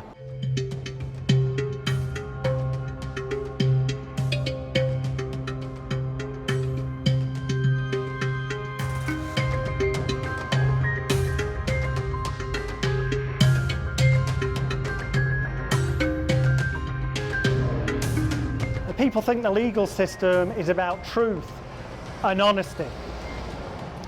Unfortunately, you know, there's a cliched saying that justice comes to he with the best lawyer, and that is the truth. So if you've got the most money, you've got the best chance of actually being found innocent, even if you're guilty. Consequently, also people who don't have a lot of money get found guilty when years later they're found to be innocent and things are overturned. One thing about it, though, again, grandiose building to incite fear into people, to cause confusion and disorientation, a theme that you'll keep seeing all through the visual representations in this film, because it's how the powers that be control through showing, look, I'm bigger and more powerful than you, look at the size of this. That's the non-verbal suggestion they're giving you, the non-verbal hypnosis. We're seeing more and more reports of knife crime, random knife crime in England. This is again, so it puts fear into people. Places getting more and more, you know, dangerous because there's less and less police. Oh no, what's going on? And it's that fight, flight and freeze that people are in the fear, they're disorientated, they're confused, they go into theta state, they're hypnotised again, and they will take in whatever messages are fed to them. Also, that's the problem there. Then they're going to offer up a solution, which is going to, down the line, be that we have less freedom, that people can be stopped and searched more randomly to avoid knife crime. And then the populace accept this message to the point where they go, why aren't we getting more of that then? to the point where they're begging for the freedoms to be taken away, their privacy to be taken away. Now, I can't sit here and say that every person involved in the legal industry is corrupt, of course not. The majority of them are well-meaning people who are there, and some people do amazing work to set new laws that are in the interest of the mass populace. But sadly, largely laws are brought in by money people and powerful people, and unfortunately when you look really close into it, there also seems to be suggested evidence that maybe some elements of the legal system are corrupt. Food for thought, seriously, check it out for yourself. Courts and the legal system are quite often there to protect the powerful people, more so than to protect us. That is why, sadly, it's very true a lot of the time, there's rare occasions where this is different, but quite often the person with the most money, who can afford the best lawyer, is the one who will win.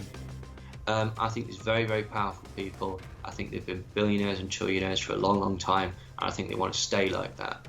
I don't know if it's as concerted and organised at the top as some people think it is. Again, I would suggest that potentially it's a sort of uneasy marriage of very, very wealthy people occasionally vying for power, but not wanting to upset the apple cart too much, because essentially they've got it pretty good. But overall, there is an attitude that the majority of people are to be spectators on the world, and they're not to be involved in anything of any importance or decision making or anything like that. I also think that generally they don't care about anybody that isn't of a similar level to them.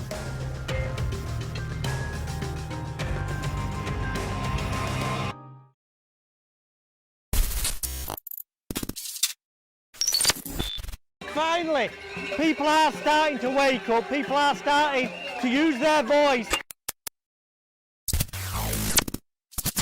This, your phone, your device, has become almost like the mark of the beast in the Bible, that it will be in their palm, they will have the mark of the beast. Yeah, it's addiction, it's control, it's social approval, wanting to see how many likes you've got on Facebook on your last post.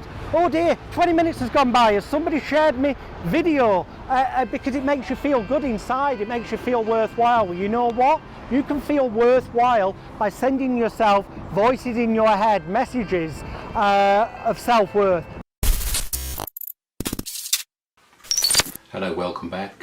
Firstly, thank you very much for everybody's support for my first statement as a family doctor about the rollout of 5G and my stance. Tremendous feedback, thank you very much.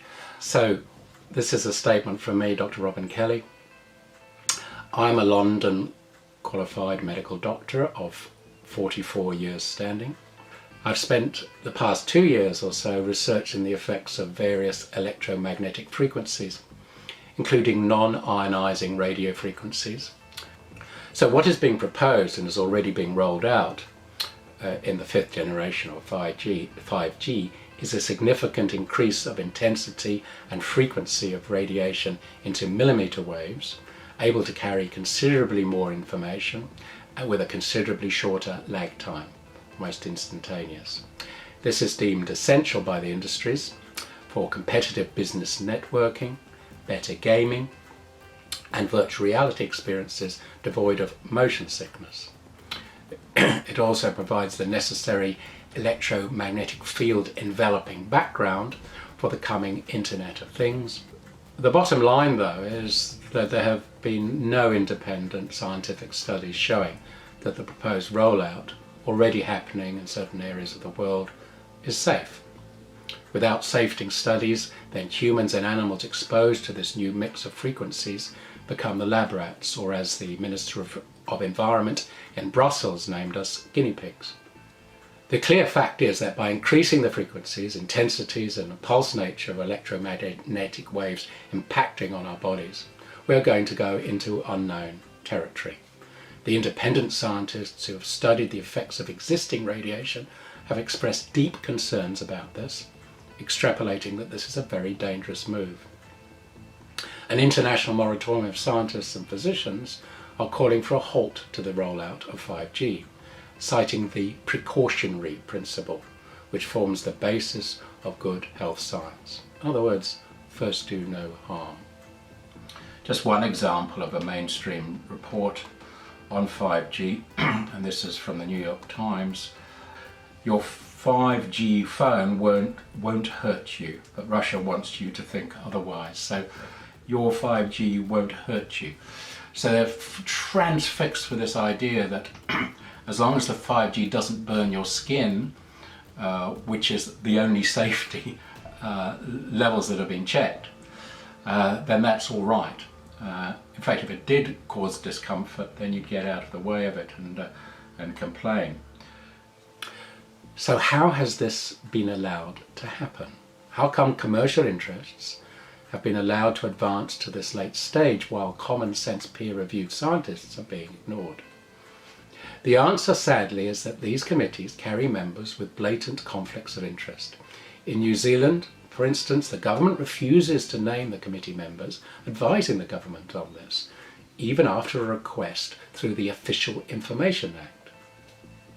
However, further delving shows a predominance of industry reps. Only 3 scientists, and they are epidemiologists. No biologists, no biochemists, no biophysicists, no physiologists, no physicians. In other words, the industry lobbyists are in control, and real independent science is being ignored. And above the cliffs, there could be an atmosphere more poisonous than anything we have ever encountered before here on Earth. And as any doctor worth his salt or her salt would agree with Benjamin Franklin, who said this, that an ounce of prevention is better than a pound of cure. Research something called Agenda 21. It's to do with population control, or if we use a slightly more negative word, genocide. In other words, allowing people to die, and maybe even sanctioning the murder of, although it would be search about EHF frequencies, RF/EMF frequencies, 5G, millimetre wave and the dangers thereof. Years ago, even in a book on stage hypnosis that I read when I was younger, a book called The Encyclopedia of Stage Hypnosis by Orman McGill, it taught you how to make what he called an audio oscillator. This was a device that basically vibrated and created a sound on a level that was human beings were not consciously aware of, but that stimulated the brain to put you into a state of theta, which is hypnosis and makes you more suggestible.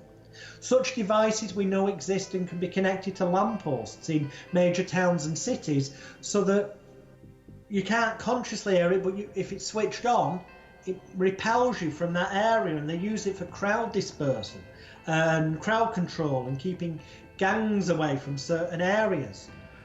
However, they are not well understood or documented. Well, there are 2,000 papers that have documented this. Do we understand them? No.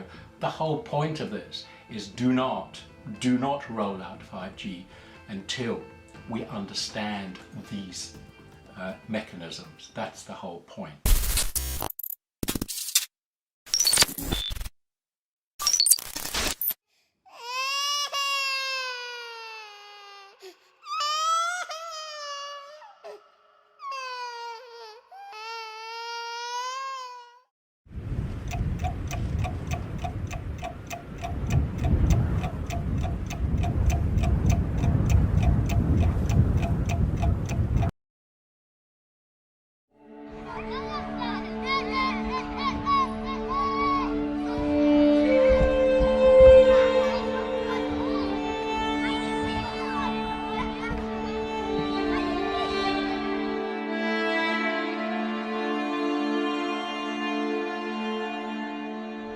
So, Newton, the monument, this is the British Library in London. But you know, libraries, there's an old saying, if you want to hide a secret, publish it in a book. So many people leave school and they stop reading, they stop learning, or they get conditioned into reading fiction or stuff that A lot of so-called reality books are actually fiction because they're written by the authorities, the controlling powers that want you to believe their agenda and their version of things. History is a prime example. This place has got books from all over the world, including things that are banned, that you can't buy.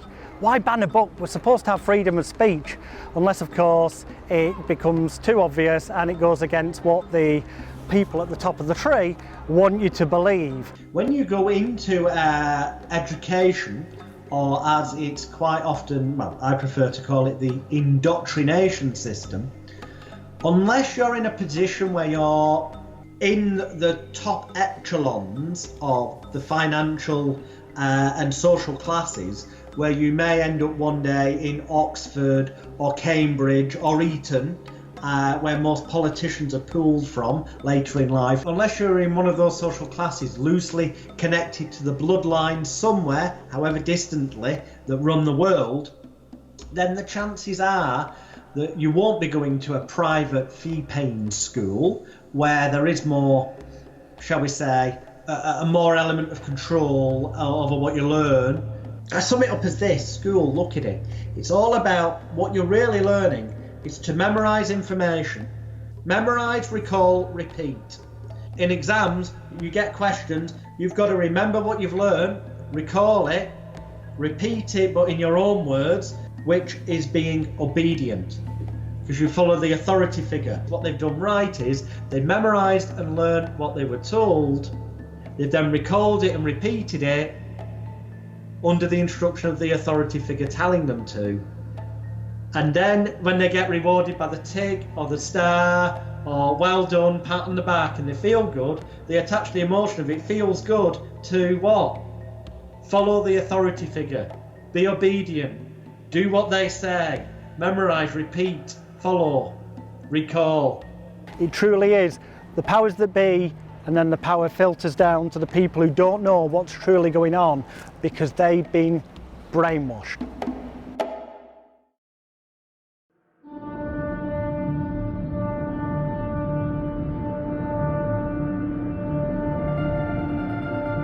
So many things are changing every day that when you dig down, the word history, for example, his story, the winner of a fight is the one who tells the story that people come to believe, but it doesn't always tell you the total truth. Well, with any war, really, you've got to do several things. You've got to create an enemy, and you've got to demonise the enemy, and you've got to get rid of all the complicated socio-economic, political reasons why that war's happening.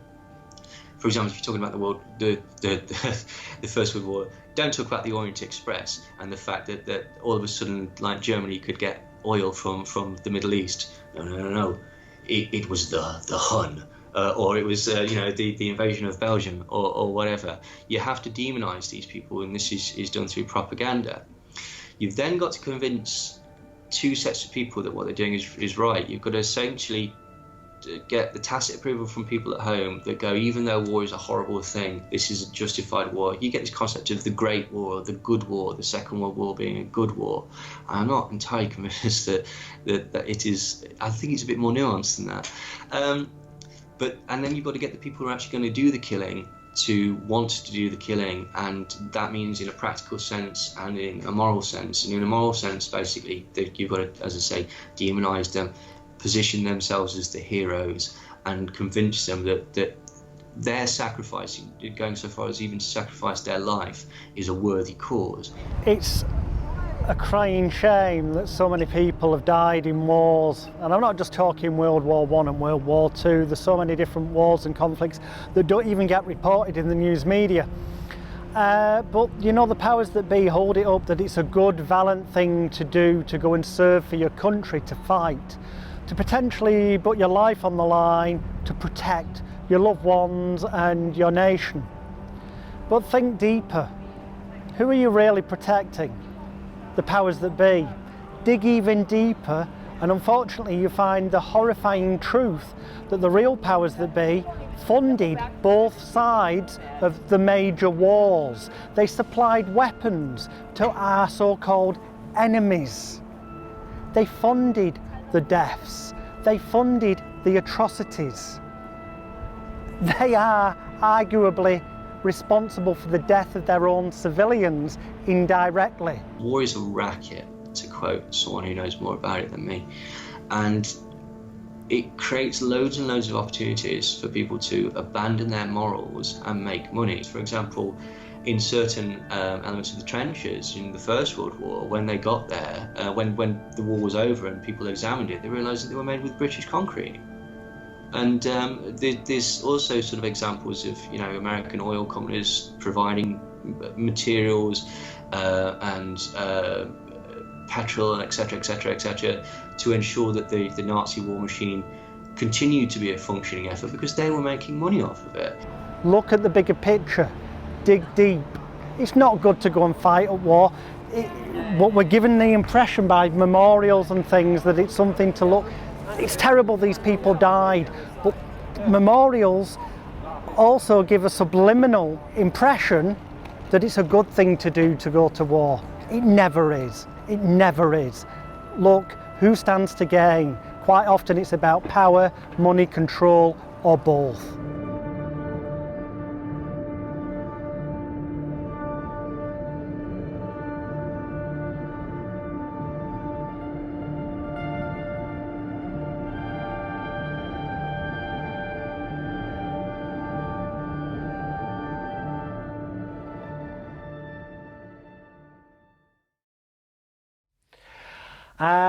So they play on people's pre-consisting, because obviously people come from different environments, so because of that they will feel and think different things.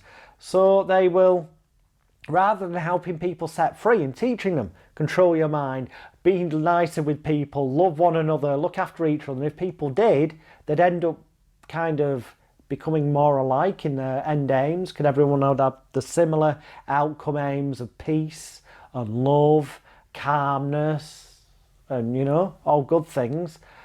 So no, what they do is they play on this person's insecurities, and they have a party that stands for this, and these people go for that, and these people over here follow a different party, and they have all these different parties, so that people by voting have to disagree with somebody else. Disagreement, and then that can cause arguments, and that can cause disorientation and confusion and debates and arguments and news that distracts from everything else that's going on, so that people don't band together.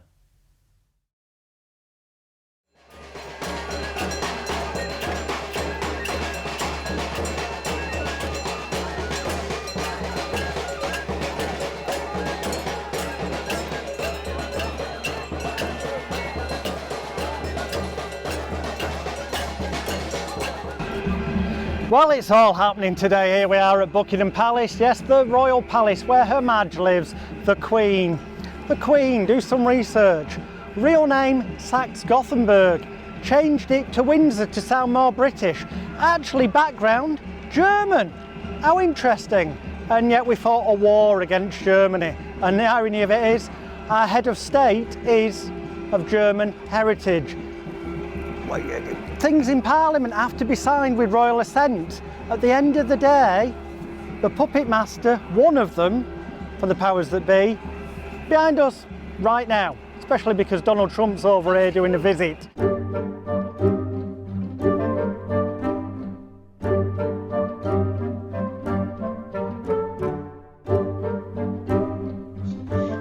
I mean, there's obviously, historically, the Queen, the bloodline of the Queen that we've got at the minute, isn't the bloodline of the Queen we had 200, 300 years ago. You know, that's constantly been chopping and changing. I think there's very, very powerful people. I think they've been billionaires and trillionaires for a long, long time. And I think they want to stay like that. And again, I think this ties into what we were talking about earlier. I think a lot of people at the top feel that most people aren't capable of making sensible decisions for their own life. And I don't agree with that at all. But I think that that's how they convince themselves that they are the benevolent rulers, that they've been put in this position, and they have almost a duty to do this. And I also think that generally they don't care about anybody that isn't of a similar level to them.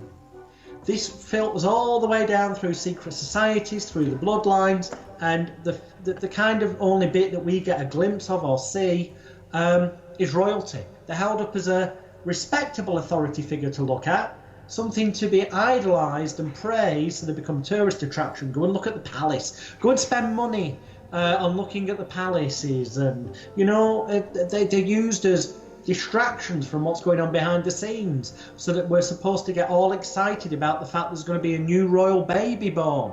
It's just another baby, for Christ's sake. You know, it's no coincidence that the current president of the United States of America in May 2019, Donald Trump, is albeit a very distant cousin of the Queen of England, but is provably a distant cousin nonetheless. He's part of that bloodline family. And if you look back through other presidents and high-ranking people, this happens again and again.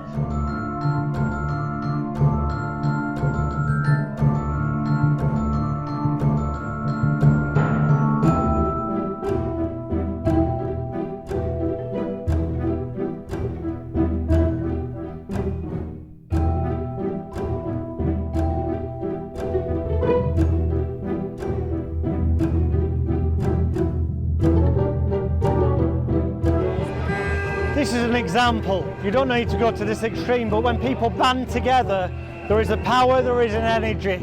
And the more that people research things, the more they put the foot down against nuclear weapons, against certain political agendas to control and manipulate people. Whatever it is, the bottom line is research for yourself. Don't harm people. Do it peacefully, but actually do something.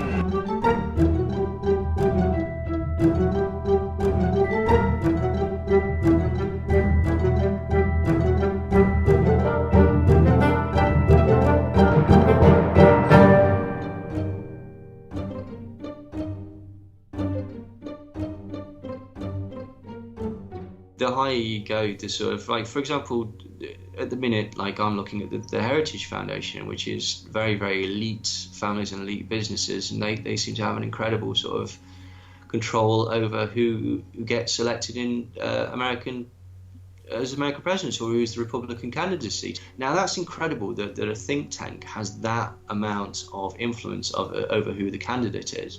Recently, Donald Trump essentially had to audition in front of the Heritage Foundation and also the CNP, which is a higher level of the Heritage Foundation, in order for him to be accepted as the candidate. They were originally backing a gentleman called Ted Cruz, who was at the request of a billionaire called Robert Mercer, and Steve Bannon. But halfway through, they realized that Trump had got a huge amount of free press from the Hillary campaign. He was a very, very sort of public figure. He'd got television, and he was very, very well known. And they realized that they could utilize that in order to get brand identity and in order to sell this guy.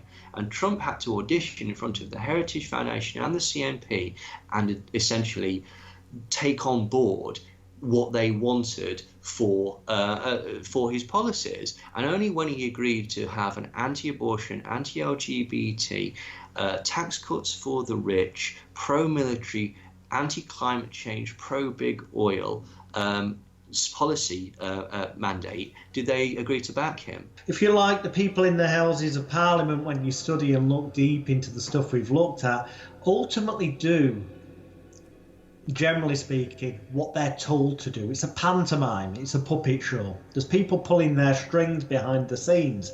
People such as Rupert Murdoch, the media mogul. Because, you know, when a politician upsets the media or upsets one of these powerful people, suddenly out the cupboard, almost instantly, comes these photographs or these confessions that prove that they've been having an affair or that they're homosexual when they claim to be, you know, a straight family man. Something comes out to embarrass them, discredit them, and ruin their career.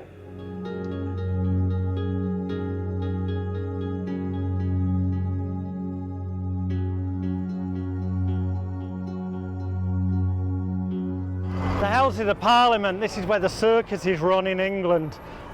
In America, of course, you've got the White House. Interestingly, today as we film this, the current president of America, Donald Trump, former reality TV star and businessman, Yeah, we live in a world now where a former reality TV star, The Apprentice, show, as it's called in England, or in America it was called something different.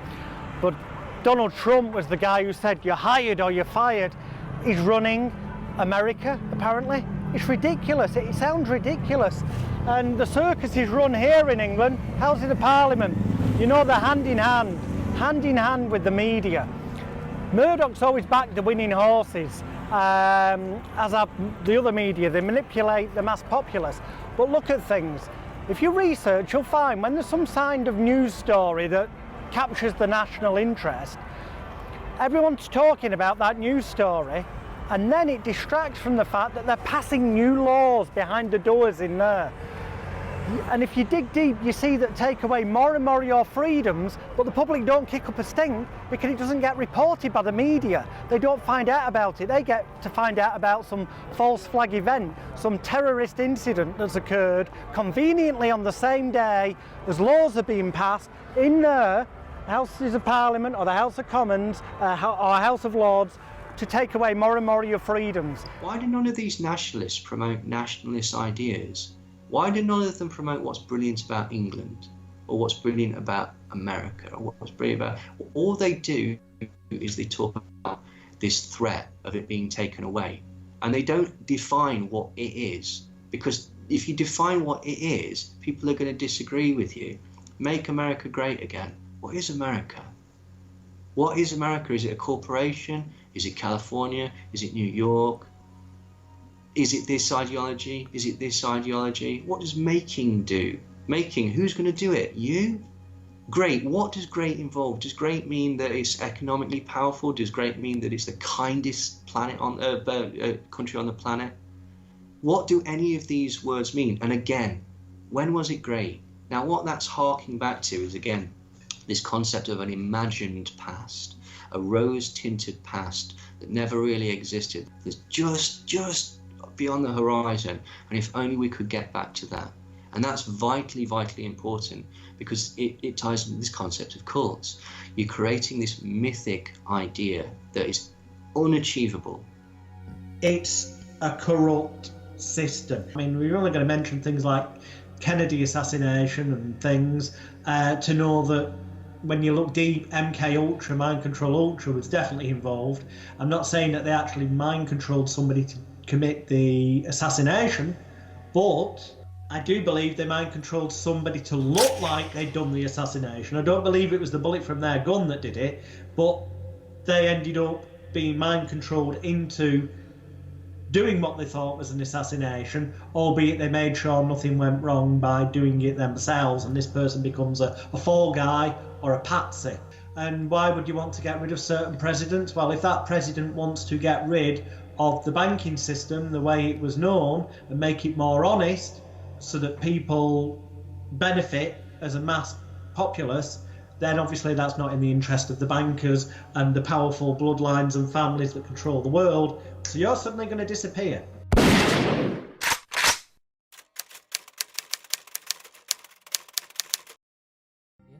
The Bilderberg appears to be, I mean, I don't really know, I've never been, but the Bilderberg appears to be where they basically meet and chat about these policies. Like the think tanks, like the CMP and the Heritage Foundation and the Brookings Institute and CFR perhaps, and others, things like that, seem to be where these very, very wealthy people get together and come up with these policies. So it's a tangled web. I'd be lying if I said I'd got to the top of it.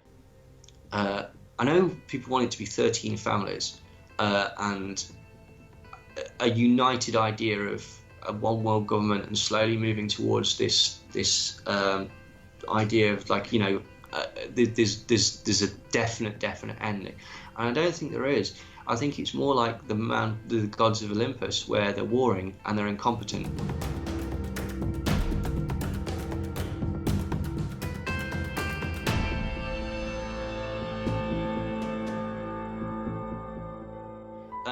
The CNP was started by Tim LaHaye. Tim LaHaye was also John Birch and wrote the series of books, The Left Behind, you know, where the rapture happens and everyone gets taken up to heaven. They strongly believe that you must destroy the temple in Israel and rebuild the temple in Israel so that Jesus can come back and the world can end. I know that sounds silly because this is the 21st century, but I'm telling you, that appears to be one of the driving ideologies behind these very, very, very powerful people. So when you look, the spider's web interlinks all over the place and gets bigger and bigger and bigger and bigger and more scary every single blinking step of the way. We shall assume that what each man does is based not on direct and certain knowledge, but on pictures made by himself or given to him. If his atlas tells him that the world is flat, he will not sail near what he believes to be the edge of the planet for fear of falling off. If his maps include a fountain of eternal youth, a Ponce de Leon will go in quest of it. If someone digs up yellow dirt that looks like gold, he will, for a time, act exactly as if he had found gold. The way in which the world is imagined determines at any particular moment what men will do.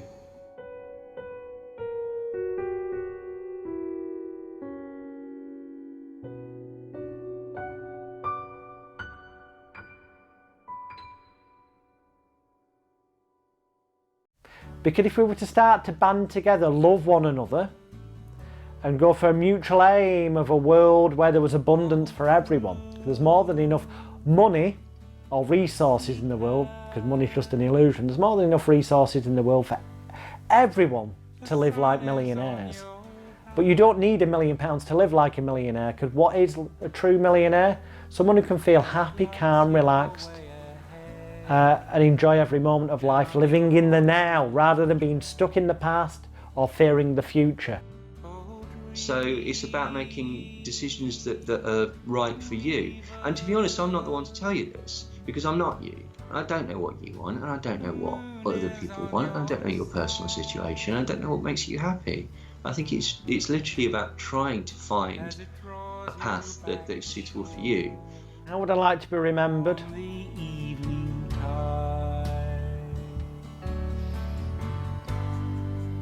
And listen to the wind as it whispers in your ear. As somebody who in some small way just helped the world to be a better place, I suppose. Let's say please for Jonathan Royle.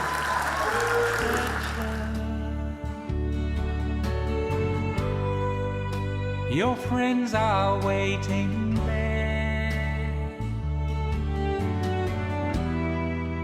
as you make your way ahead to heaven's door, and listen to the wind as it whispers in your ear. The time that you must leave is here. The time that you must leave is here.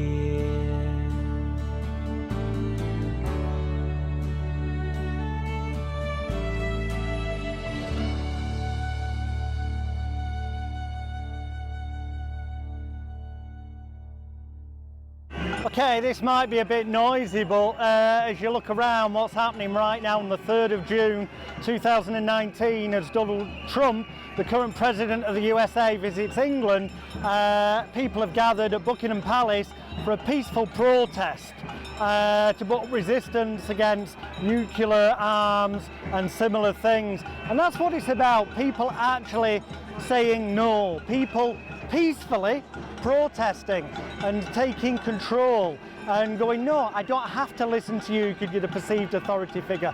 If enough of us peacefully protest, then sooner or later we will have strength in numbers.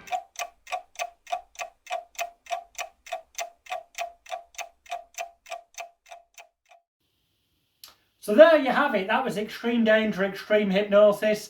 In reference to Hypnotic, the Netflix film out on Wednesday, the 27th of October 2021. Yes, it is possible to hypnotise people, to get them to kill people. It's possible to hypnotise people to reveal their confidential PIN codes and passwords and then totally forget it through amnesia. In fact, if you go on my website, magicalguru.com, that's magicalguru.com, and click on television shows, you will see a video of me on the Gadget Show getting people to reveal confidential information and then experiencing amnesia. It is possible.